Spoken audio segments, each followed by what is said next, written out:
ladies and gentlemen. My name is Theodore. I represent Jet Afrique. And my colleague and co-founder Hassan is sitting somewhere there looking at me. I think the best way to introduce Jet Afrique is to start by saying that we are a product of distillation of a lot of airlines out of Nigeria that flew beyond Nigeria since 1994 till date. We are not personnel that you're going to train in the region. The only difference is we're starting a hybrid product because we've looked at the market and we feel that's the best way to go. In a couple of minutes, I'll probably try to convince you to believe me. Now, why Jet Afrique? You know, I don't really believe in platitudes, but I believe everybody knows that the vehicle of meaningful exchange of transport, which is a derived demand. And outside of the embarrassment of Africa always being known as a thin market, I don't believe sub-Saharan Africa is adequately connected. I have had the privilege of working for about 7 airlines in Nigeria, and I've been at the forefront of the expansion in the region. I have quite a few of my colleagues here who can buttress the point and say that I'm telling the truth. And every now and again, people have come to me to say, you got it right to a point, and at some point you were on short final approach. What went wrong?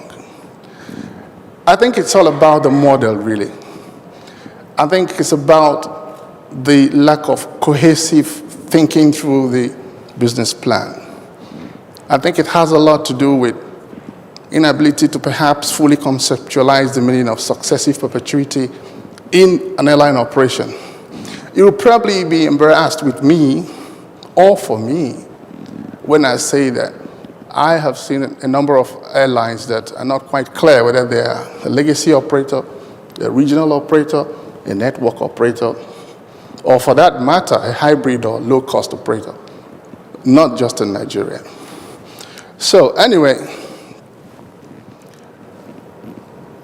in the last 50 years, the world has become increasingly more connected and technologically advanced. And at the forefront of this move is the need for more interdependence in the airline industry. I will throw on my experience to buttress the points I'm trying to make. As a station manager in Abuja some years ago, when I was a lot younger, we had management that were, shall we say, that agreed to disagree. They were not too friendly with each other. And oftentimes, you had an aircraft on ground and the tickets have been sold and the aircraft is full. And the station managers were in a quandary because the 2 managers do not know how to approach the buses and say, can I transfer the passengers so they get to Lagos? And so we agreed on what is called a local supply side kind of interline agreement. Between us, we had a gentleman's agreement where we endorsed passengers to a carrier, took the passengers to the destination, and then sorted out the finances without even the bosses knowing. And it helped somebody like me. I got commended for it. You know, I was thinking I was going to get sacked, but I got commended for it. Now, Africa as a continent is alive and throbbing, like talking drums. And the stories of economic renewal, so audacious entrepreneurial activity is needed for economic emancipation. Why is it audacious? You see, it's a little bit of a disadvantage for me because my friend and my colleague, Mr. Nwachukwu, has said pretty much some of the things I wanted to say. It's not going to help us to keep recapitulating on the negatives of the Nigerian startup experience. I believe Nigeria is in the process of evolution. I believe we're going to get it right. Nigeria is only, after all, 57 years old. 57 years is like a heartbeat in the growth of any nation. And what is even more, we have to understand that aviation as it is a technology that we have to learn, perhaps even in vernacular. Why do people fail math? If I begin to interpret quadratic equations in my vernacular, my local language, chances are I'm going to fail my tests. And I believe that's part of the problem we've had as far as aviation is concerned in sub-Saharan Africa.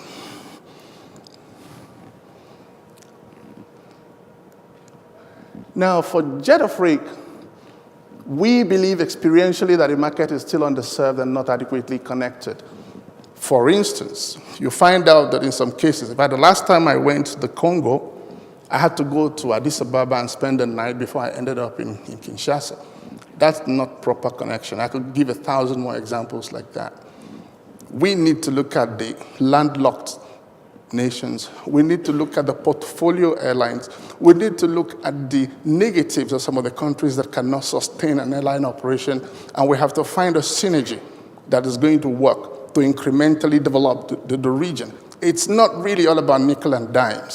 Sometimes, because of globalization, because of the emerging middle class, because of the fact that really aviation has a multiplier effect. It has a major impact on tourism, has on the hospitality business. It even helps intermodal development and relationships where there exist. As Mr. Diko Nwachukwu has already said, we have an issue in sub-Saharan Africa.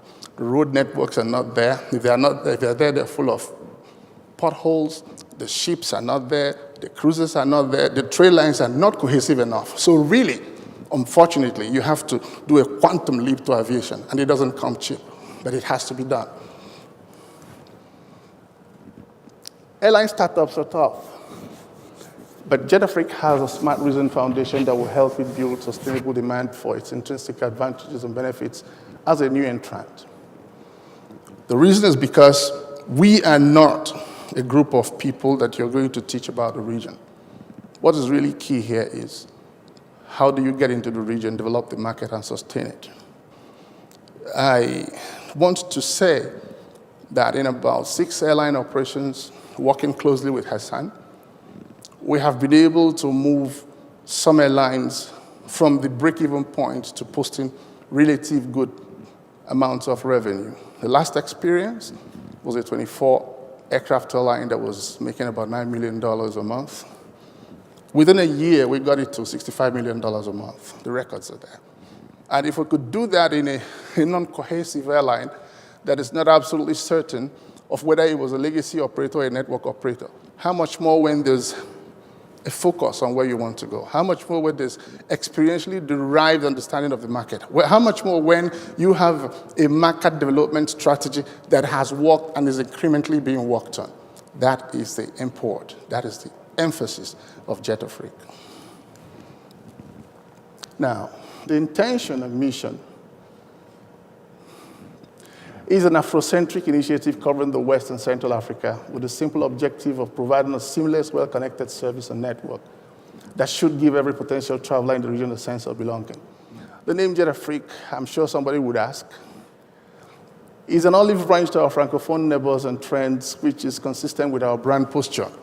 We have 2 other subsidiaries, Jet Afrique, which is basically into tourism, and Chant Afrique, which is our destination management company emphasizing business travel. But this is about Jet Afrique. Now, it is a product of distillation of diverse aviation and tourism development experiences over a period of 15 to 35 years in Nigeria and in Africa, with the best practices in industry as the main objective of the airline.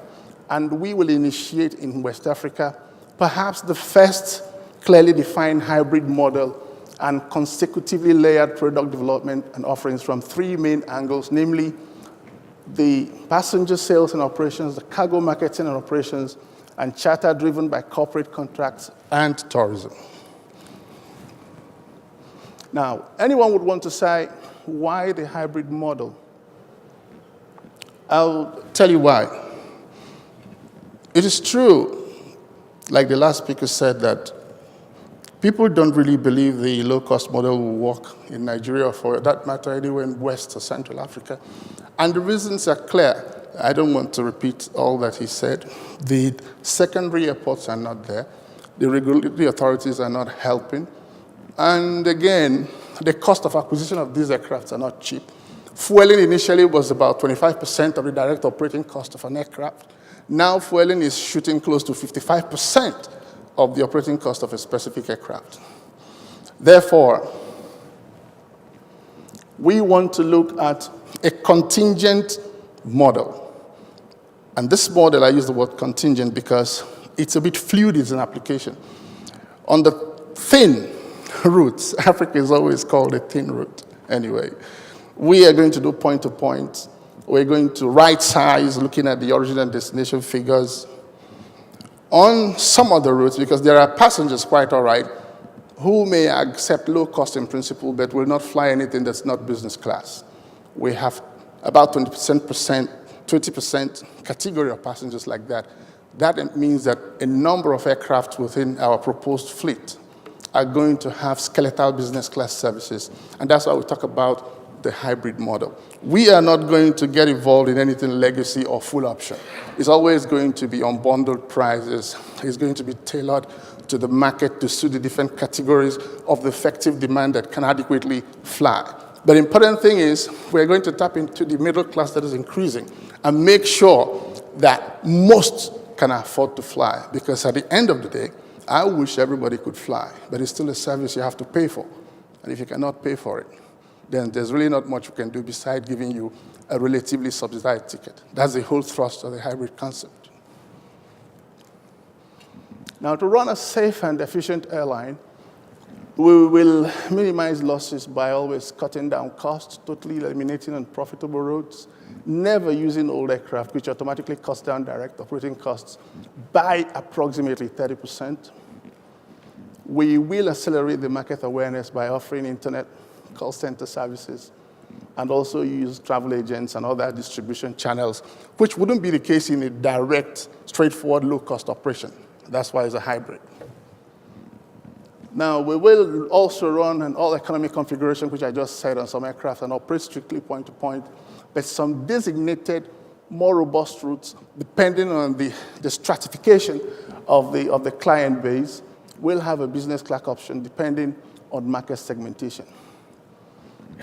There are already innovative ways of seat allocation and check-in, et cetera, basic in-flight frills and simple frequent flyer programs that are in place. We're talking about them already. And fleet commonality is very key and gives greater flexibility to deployment of crew. It is actually true that in my own experience, I've seen airlines that have more than 6 or 7 different types of aircraft all at once. They're either very brave or have very deep pockets, because I think it's basic common sense to understand that commonality invariably reduces costs. Now, when you're talking low cost or hybrid, it automatically means ancillary revenue by creating sales beyond tickets, either directly or indirectly as part of the travel experience. This portfolio approach is what has worked in sub-Saharan Africa, because I've actually had the experience of working in an airline where the aircraft operating certificate only had passenger operations on it. And I had to ask why. I understood there were concerns about doing cargo.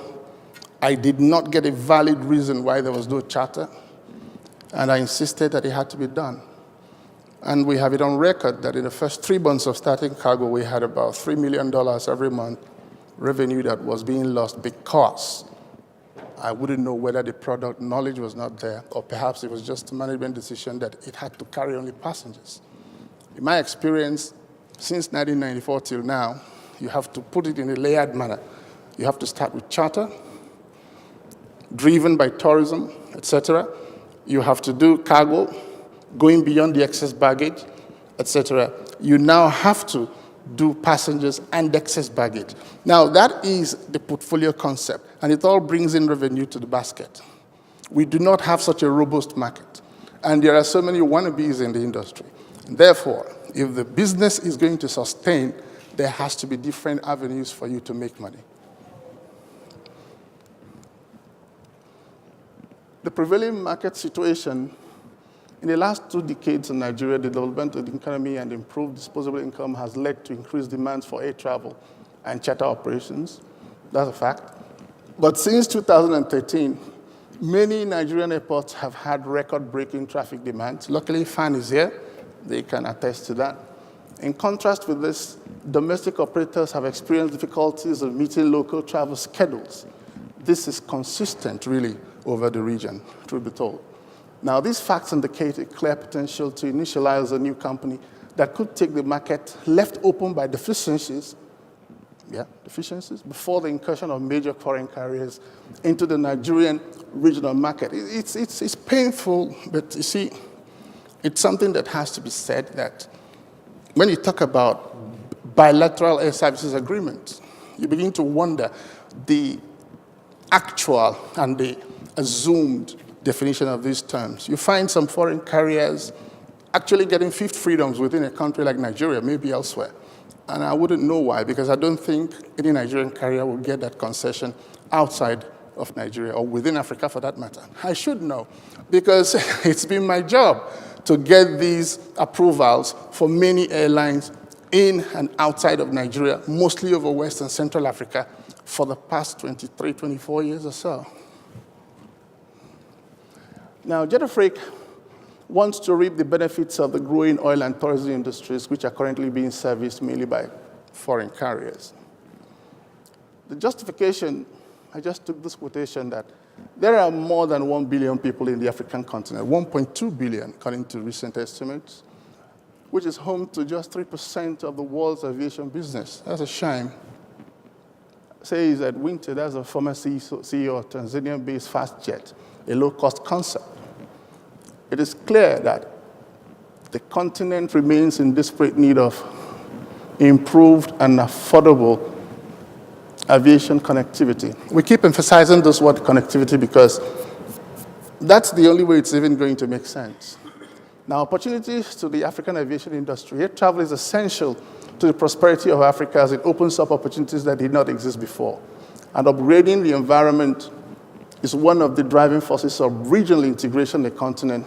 Better connected African countries and regions through a viable air transport industry ought to be the catalyst, the galvanizing force that can boost inter-African business, trade, tourism, as well as cultural exchange.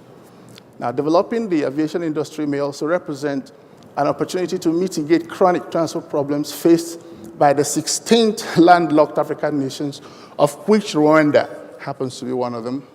And Jet Afrique will aim to contribute to a solution to this problem by connecting people and cities with our proposed route network. Over the 2 past decades as well, the development of the economy has improved in Nigeria. Disposable income has led to increased demand for air transport and charter operations. And I think I've done this before. Sorry about that. The way forward. Now, we feel that the loss-making business model prevalent in sub-Saharan Africa must be abandoned in favor of a more liberal playing field, free of government intervention. Perhaps it's a bit too early for me to say that I'm not a good advocate of government interfering in airline operations in Africa anyway. Now, a participative airline operations will improve the open skies, will prove that open skies can work. In my experience, I think Yamoussoukro is even working incrementally piecemeal. I've gotten approvals in quite a number of countries for Nigerian airlines without any problem, from the third and fourth freedom to the fifth freedom, and they always said in the spirit of Yamoussoukro. So I believe if we're closer and we look at our issues and discuss our diversity and have a positive act of will to work together, I think we can get things done. Now, although the fundamentals of running an airline is similar across the globe, Africa possesses attributes that are manifestly unique. They're actually sui generis, in the peculiarity of our continent. And Africa is on an upward economic growth path anyway. This means aviation has a critical role to play in Africa and will be the cornerstone of its development due to the lack of infrastructure within the transport corridors at the moment. And African airlines need to position themselves so that they can exploit the wealth of opportunity the continent offers. They need to adopt business models that are sustainable in the African context. And this is the idea behind Jet Afrique. Over the years, so many airlines have come and gone. West and Central Africa, the records are there. And since liberalization in the early 80s in Nigeria, over 150 licenses have been granted, of which less than 15 are active at the scheduled airline services level. The aviation industry, and particularly airline operations, is capital intensive and technically demanding. We know that. Local operators have difficulties raising funds, I can tell you from a personal point of view, as a result of low investor confidence arising from poor management, poor safety records, among other factors, debilitating factors. But they can work around them. The failure of some of these airlines does not mean the business is not profitable. But because the promoters of these airlines lack the requisite aviation experience and the will to allow professionals to run the airlines, I can tell you that's a fact. We have no doubt that our resources, when complemented with that of our foreign technical partners, will place us on the cutting edge of our planned routes. And we recognize the full responsibility of running a credible professional operation, and more importantly, keeping it sustainable in a volatile and politically as well as economically unstable environment. Hence our push for an alliance, which hopefully will provide a win-win playing field for all the stakeholders in this regional initiative.